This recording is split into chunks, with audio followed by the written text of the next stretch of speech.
plus they provide all equipment. Okay? Okay. Okay. Plan 3, at the third phase of that, because we try to do different levels depending on what the governor does to us, because we just don't know. It's convert you're to K2 and a 3-5. We had tried to keep people to add in the larger number schools to make sure we were not hurting the level of help we give children and the level of instruction we're able to give them. And in cut 3, if it gets to that point, then we are cutting more into that. So convert one library position instead of having the largest school with 2 librarians to make sure each child can get in there once a week for a library class. You'd have to have, you would convert one of those to a librarian and a library aide, okay? Same thing in PE, instead of 2 certified teachers, PE teachers at that largest school to make sure they have a certified PE teacher, you're going with a PE teacher and an assistant, and the PE teacher would have to work with that teacher to know what to do that day.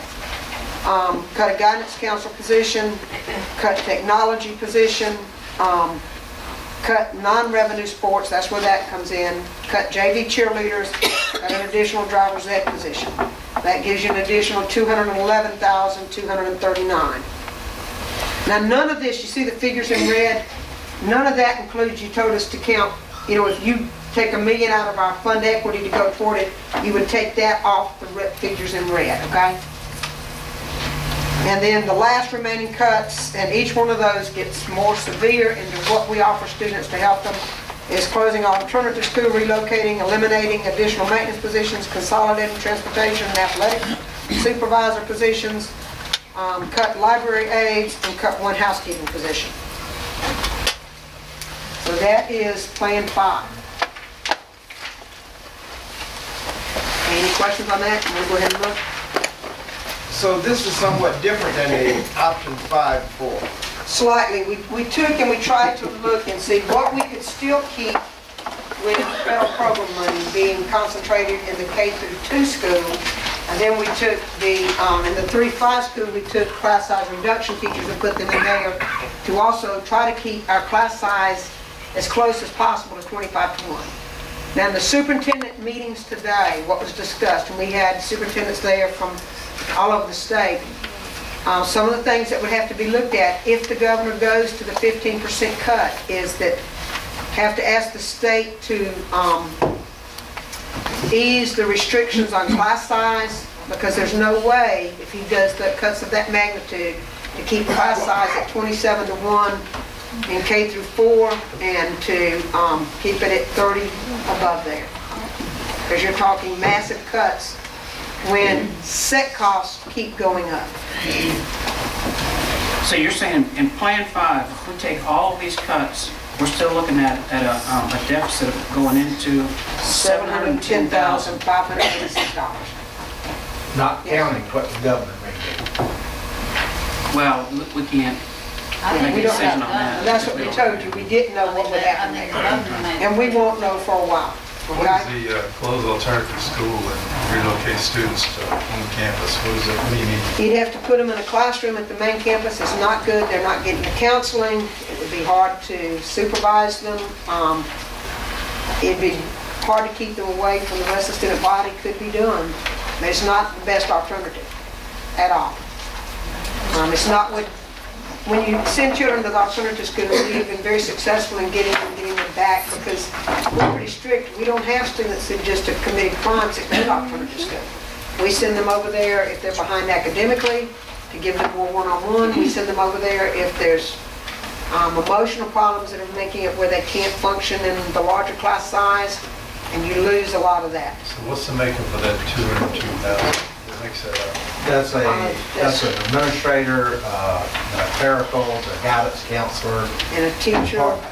and the budget. Part of the budget. Right. All the staff that's just there at alternative school.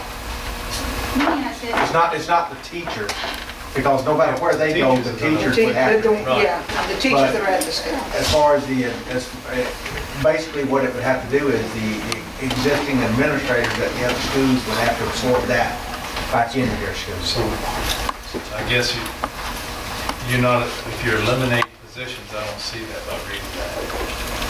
That's No, there's no positions being I mean, it eliminated. doesn't, but there is a positions being Yes, that's the only eliminated. way to get, yes. So I would like to, instead of just saying closing alternative schools will save 202,000, by closing the alternative school and saving 202,000, We we're cut these eliminating these positions.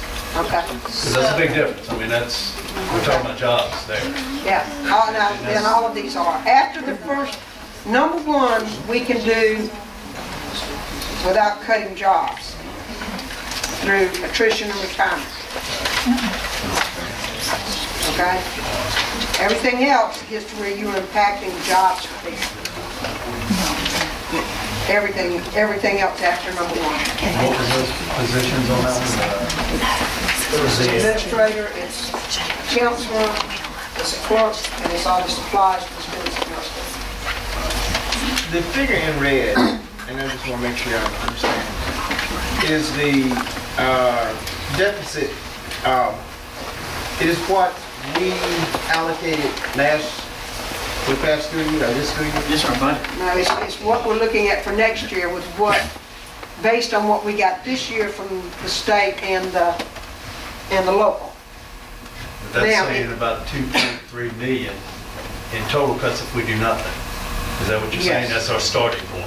Right. If you did nothing, you'd take the 1.6 and you'd add the Right. 736. So we start out, so what y'all saying and coming to us today is that if we stay status quo, You're looking at, a 2.3 million cut into our fund equity. Well, we had told you originally about 2 million, Well, that's what I'm getting but the at. problem is that we lost ground on our local contribution again. we got information from the state last Thursday.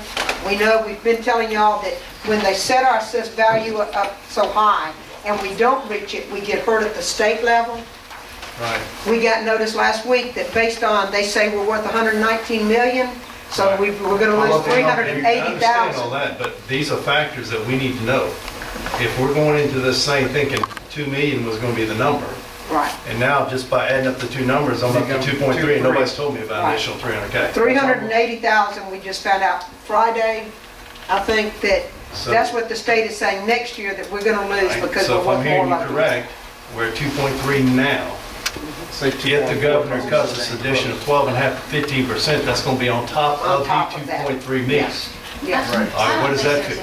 Those are the kind of numbers I want. I want to We know don't, the possibilities. they haven't if that gotten, happens. we haven't gotten that figure to us yet. Roughly, I'm going to say in my head, about 1.2 to 1.3 million. So now we're over 3 million. Yes. And right now, we've got 9.2, we've got to carry over 2.8 for shortfall. So now 2.5, we're into a year and a half, maybe 2 years, right. at worst Yes. scenario. I Okay. have a question. Can you have, now this is just hypothetical, I'm not saying anybody or anything, pick it on anyone, just legally. Can you have a teacher that is at retirement or counselor, administrator, janitorial, anybody that's at a retirement status, can you cut them because of that? No, ma'am. That's a legal protection You area. can't cut them just because they're at an age where they're able to retire. There are certain rights that are protected, certain classifications that are protected, and that's one of those. Okay?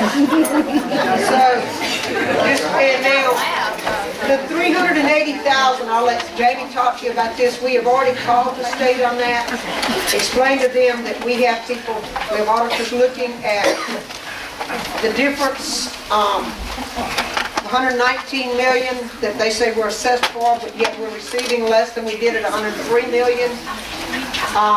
When that is determined, there is a method to petition to the state to reinstate that 380,000.